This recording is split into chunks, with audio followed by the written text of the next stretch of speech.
তো কম্পিউটার প্রসঙ্গে যদি বলি সি ও এম পি ইউ টি ই আর কম্পিউটার। সি তে হলো সেন্টার,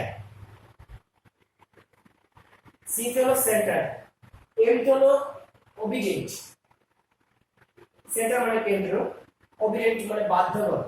কম্পিউটারটা এমন একটা যন্ত্র, সে আমার বাধ্য, আমি যা কমান্ড করবো তাই হবে, এর বাইরে হবে না।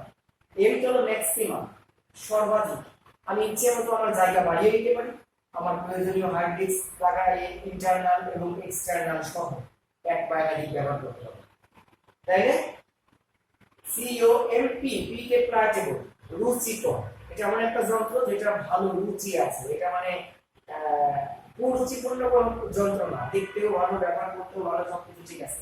পি তে প্লাজেবল, টি তে টেইজার, আমি হিসাবপত্র সবকিছু করতে পারি এটা দিয়ে। ই তে ইরেজফুল, ইচ্ছা করলে আমি মুছে ফেলতে পারি। আর তে রিডিউসফুল, সি ও এম পি ইউ টি ই আর কম্পিউটার, সেন্টার, অবজেক্ট, ম্যাক্সিমাম, টেইজার, ইরেজফুল, রিডিউসফুল। তো এই যন্ত্র দিয়ে আমরা আমাদের দৈনন্দিন জীবন ব্যবস্থায় অফিসে এবং বাড়িতে যোগাযোগ মাধ্যম থেকে শুরু করে অনেক কিছুই এখন সমাধান করছে এই প্রযুক্তির আশীর্বাদ। প্রযুক্তি যখন ছিল না, সহজলভ্য, তখন কিন্তু আমরা জীবনের অনেক কিছু অনেক কঠিন সময় নিয়ে, দীর্ঘ সময় নিয়ে করেছি। যেমন বললেন যে আপনি চিঠির কথা 6 মাস পর্যন্ত অপেক্ষা করতে হয়েছে, কিন্তু এখন যেটা হয় না। এইগুলো আমরা ইচ্ছা মতো প্রয়োজন মতো করতে পারি। একই ক্লাসে অনেক ছাত্রছাত্রী রয়েছে, তো সেখানে দেখা যাচ্ছে এক একজন এক এক রকম ভাবে নিজেকে দক্ষ করে তোলে। আপনি করতেছেন, আপনি করতেছেন, আপনি করতেছেন, আরো যারা করতেছে, প্রত্যেকেই একই ইনস্ট্রাক্টর থেকে ইনস্ট্রাকশন পাচ্ছে কিংবা একাধিক ইনস্ট্রাক্টর থেকে ইনস্ট্রাকশন পাচ্ছে, কিন্তু দেখা যাচ্ছে সবাই কিন্তু একই রকম ভাবে বেড়ে উঠছে না।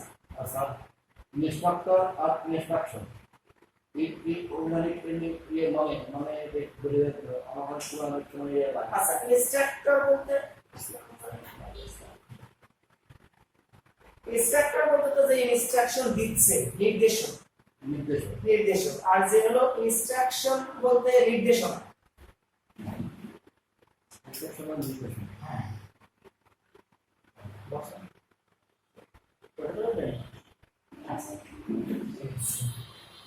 তো যা কিছু দিচ্ছে একইভাবে কিন্তু সবাই বুঝছে না বা একইভাবে বেড়ে উঠছে না। মানে ইনস্ট্রাক্টর যা ইনস্ট্রাকশন দিচ্ছে, একই ক্লাসে অনেক ছাত্রছাত্রী থাকা সত্ত্বেও কিন্তু সবাই একইভাবে বেড়ে উঠছে না। বুঝছে কি? নিজেদেরকে প্রস্তুত করে নিচ্ছে, যে যার মতো পাচ্ছে, নিজেকে সময় যে যেমন দিচ্ছে। প্র্যাকটিস মেক্স ম্যান পারফেক্ট, যে যতটা চর্চা করবে, যতটা অনুশীলন করবে, সে সেভাবে বেড়ে উঠবে। সফল ব্যক্তিরা ব্যতিক্রম কিছুই করে না, একই কাজ তারা ভিন্ন ভাবে করে, ব্যতিক্রম ভাবে করে প্রত্যেকটা প্রোগ্রামে। তো মাইক্রোসফট অফিস ম্যানেজমেন্টের জন্য আপনিও করছেন যেটা Microsoft Word, Microsoft Excel, Microsoft PowerPoint, Microsoft Excel. লেখালেখির জন্য যা ব্যবহার হয় মাইক্রোসফট ওয়ার্ড, হিসাবপত্রের জন্য যা ব্যবহার হয় মাইক্রোসফট এক্সেল, ডাটা এন্ট্রির জন্য যা ব্যবহার হয় মাইক্রোসফট এক্সেল, আর মাঝখানে চলে গেল মাইক্রোসফট পাওয়ার পয়েন্ট। আমরা প্রজেক্ট শো করার জন্য নির্ধারিত কোনো পরিকল্পনা যদি আমার এমপ্লয়ি বা ক্লায়েন্টদের সামনে বা আমার অডিয়েন্সে যদি আমি প্রদর্শন করতে চাই, প্রেজেন্ট করতে চাই, শেষে আমার লাগবে হলো মাইক্রোসফট পাওয়ার পয়েন্ট। তো স্টার্টিং যেহেতু মাইক্রোসফট ওয়ার্ড দিয়ে শুরু হয়, আপনি করছেন, আপনি অন করেন, রান করেন। আমি করছিলাম যে এই নিউতে গেলাম, নিউতে যে আমি কোন এই করে সাদা পেজটা আসবে, আপনি হলো এখান থেকে ওয়ার্ডে যেতে পারেন। এই যে যখন আপনি যাবেন স্টার্ট বারে গেলেই কিন্তু মনে করেন যে আপনার এই যে এখান থেকে আচ্ছা, এটা শেষ করি, তারপরে দেখা যাচ্ছে আপনি আসবেন এখানে স্টার্ট, এখানে লিখবেন এই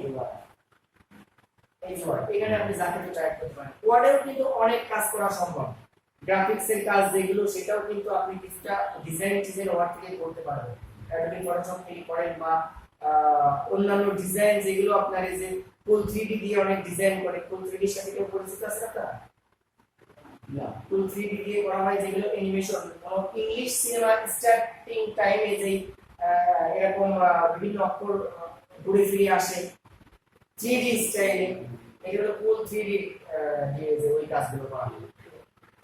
হ্যাঁ, তো কম্পিউটারে আপনার বিভিন্ন প্রোগ্রাম আছে, অনলাইন বেজ আছে, অনলাইন বেজেও আবার অনেক রকম কাজ আছে, মার্কেটিং আছে, আপনার ডিজাইন আছে, ওয়েব ডেভেলপমেন্ট আছে, ওয়েব ডিজাইন আছে, আপনার এমনি গ্রাফিক্স ডিজাইন আছে, অফিস ম্যানেজমেন্ট আছে, যে যেখানে যার প্রয়োজন, যেমন অনলাইন থেকে এখন যারা রেভিনিউ ইনকাম করতেছে বিভিন্ন ভাবে, যে যে বিষয়ে দক্ষ সে সেই বিষয়ে কাজ করে, যার যার মতো শেষ। তো প্রয়োজনের তাগিদে আমাদের এখানে অনেক কিছু শিখতে হবে, যেহেতু আপনার টেকনোলজির সবকিছুই ইংলিশে ব্যবহার হচ্ছে, একটা আন্তর্জাতিক ভাষা, তো সেই ভাষা দক্ষতারও প্রয়োজন আছে। এবং আমরা যে প্রোগ্রামিং গুলো করছি বা নিজেকে আমি কোন প্রোগ্রামে দেখতে চাই, কোন পেশায় আমি কিভাবে নিজেকে তৈরি করতে চাই, সেটা আমাকে কিন্তু করতে হবে। কেউ কিন্তু আমাকে তৈরি করে দেবে না, দেবে কি?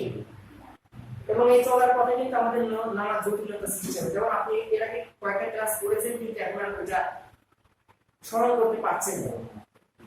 এখানে কিন্তু আরেকটা বিষয় বোঝা যায় যে আমি ইচ্ছে করলে কোনো কিছু স্মরণে রাখতে পারি না, এটা আমার নিয়ন্ত্রণে নয়, এটা অন্য কারো নিয়ন্ত্রণ, আল্লাহ তাআলার নিয়ন্ত্রণ। আমি বললাম যে হ্যাঁ আমি তো অনেক মেধাবী, আমি অনেক শক্তিশালী, অনেক অর্থপ্রাচুর্যের মালিক, অনেক ব্যবসা বাণিজ্য ইত্যাদি, কিন্তু দেখা যাচ্ছে সেই আমি আছি, এখন কিছু নেই। তো আমাদের কোনো কিছু আমাদের নিয়ন্ত্রণে না, সমস্ত কিছু আল্লাহ তাআলার নিয়ন্ত্রণে।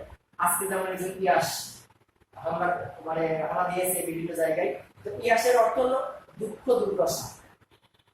এটা তো আমাদেরই কৃতকর্মের ফল, আরবি শব্দ একটা, আমাদেরই কৃতকর্মের ফল। আমরা যা কিছু করছি সেটারই কিছু উপহার আল্লাহ তাআলা আমাদেরকে পাঠাচ্ছে।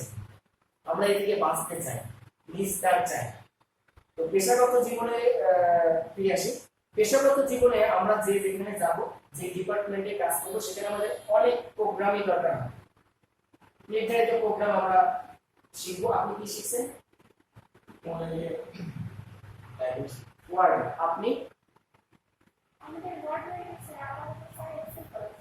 এক্সেল করছেন, আপনিও এক্সেল করছেন, আপনি দুইজন ওয়ার্ডে, আপনারা এক্সেল।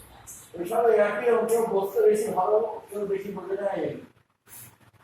আগে দেখে নিতে হবে, মানে be sure your intention first, আপনার উদ্দেশ্যটা আগে পরিষ্কারভাবে বুঝে নিতে হবে। আমার আমেরিকান বস সবসময় বলতেন, make a good plan before doing anything you want and take each step wisely. মানে make a good plan before doing anything you want and take each step wisely. তুই যা কিছু করতে চাস তার আগে একটা সুচিন্তিত পরিকল্পনা করে নে এবং প্রতিটা ধাপ সঠিক সময়ে বুদ্ধিমত্তার সাথে নে। তো আপনি এখানে যেটা শিখছেন, কোনো কিছু তো রাতারাতি হয়ে যায় না, আকাশ থেকে টপাট করে কোনো কিছু পড়ে না। কেউ অল্প সময়ের মধ্যেই নিজেকে একটা জায়গায় দাঁড় করাতে পারে না। এটা মুহাম্মদ সাল্লাল্লাহু আলাইহি ওয়াসাল্লামকে আল্লাহ তাআলা দান করেছিলেন স্পেশাল ভাবে, তিনি ছাড়া বাকি কেউ কিন্তু এরকম করে প্রশ্নে আসে না। তো এটা তো আমরা যা কিছু করতে চাই, আগে নিজের কাছে কেয়ার করতে হবে, আমি আসলে কি চাই। আপনি ওয়ার্ড শিখছেন, আপনারা সবাই অলমোস্ট অফিস ম্যানেজমেন্টের মধ্যে আছে। এই অফিস ম্যানেজমেন্ট কোর্সটুকু যে আপনার জীবনের জন্য যথেষ্ট, এটাই কিন্তু না, তাই না? চলার পথে দেখবেন যে আপনার অনেক কিছু প্রয়োজন হচ্ছে। কি আমি তো কম্পিউটারে এই প্রোগ্রামগুলো শিখলাম, কিন্তু এখন দেখছি আরেকটা প্রোগ্রামের নাম শুনলাম, কি এটা আবার কি রে ভাই, এটা তো জানি না। তো সেই যা কিছু শেখেন, কম্পিউটার এমন একটা জায়গা যেখানে আপনার ইচ্ছে মতো আপনি সফটওয়্যার নামিয়ে নিতে পারেন। আর ইন্টারনেট বেস যখন আপনি কাজ করবেন, তখন ইন্টারনেটটাও কিন্তু মুখস্থ করার কোনো বিষয় না, এটা জাস্ট বুঝে নেওয়ার বিষয়।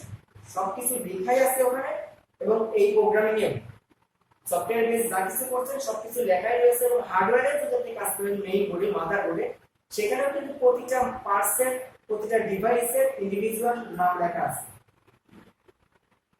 সেগুলো আমরা বুঝবো, পড়বো, তারপরে আমরা কোনো কিছু কমান্ড ক্লিক করব, এটা অনলাইনে হোক বা অফলাইনে হোক। আমি বোঝাতে পারছি? অনেকে আছেন যে অনলাইন বেস কোনো কাজ করতে গেলে উনি নিজেকে মনে করেন যে কি ব্যাপার, আমাকে তো এইটা এইভাবে দেখায়নি, আমাকে তো এইটা অন্যভাবে দেখেছিলাম। অপারেটিং সিস্টেমের কারণে অনেক সময় হতে পারে। কেউ অপারেটিং সিস্টেম দেখেছে উইন্ডোজ কে ব্যবহার করছে, কেউ অ্যাপল অপারেটিং ব্যবহার করছে, কেউ অন্য অপারেটিং ব্যবহার করছে। অপারেটিং সিস্টেমের যখন পার্থক্য করে, তখন দেখা যাচ্ছে আপনি সেটা